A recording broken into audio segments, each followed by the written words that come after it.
This week, we are witnessing a significant shift, and many of us have felt it for some time, geopolitically, but also within ourselves.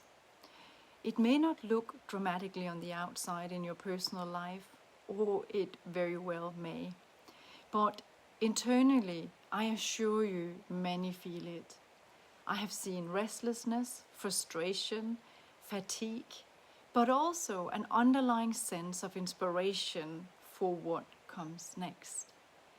People sense the urgency for a new direction. They feel that something must change.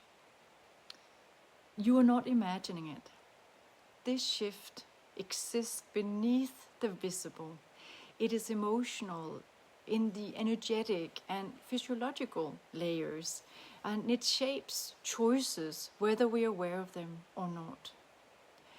What I see is that if we are allowing this shift to evolve and truly trusting the process, then you can move forward more in the coming weeks and months and years than you have in a very long time.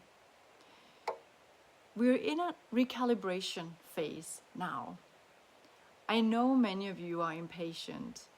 We are not yet ready to rebuild, not this week. But we do know that we can no longer continue as before. Old structures and alliances are weakening.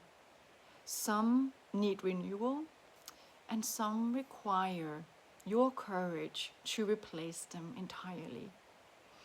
And what is important to acknowledge is this.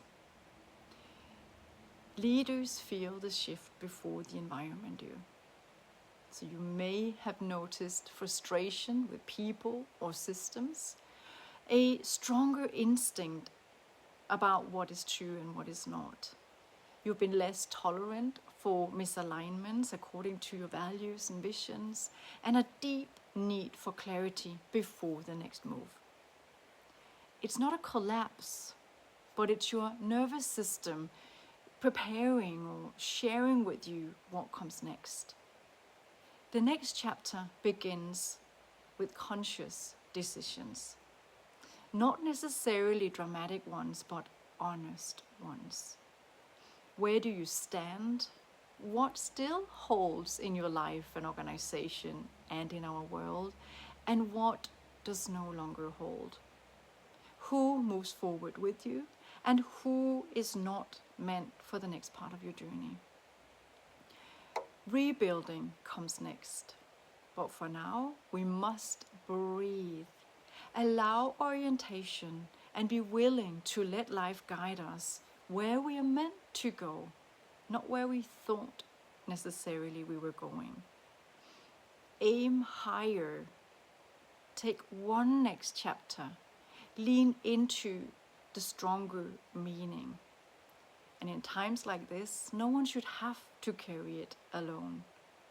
As a confidential advisor working with leaders across the world, I see leaders need elite clarity more than ever, new perspectives, someone who can illuminate patterns ahead of time, and a confidential space for brainstorming and reflection before decisive action that may change everything. If you stand at a threshold, I want you to know this. You're not stuck. You're at the edge of your next chapter. You're not being asked to become someone new, nor is your organization in our world, but we are being asked to stand fully in you, who you have already become. The future is not approaching. The future is asking you to lead what is meant to come next.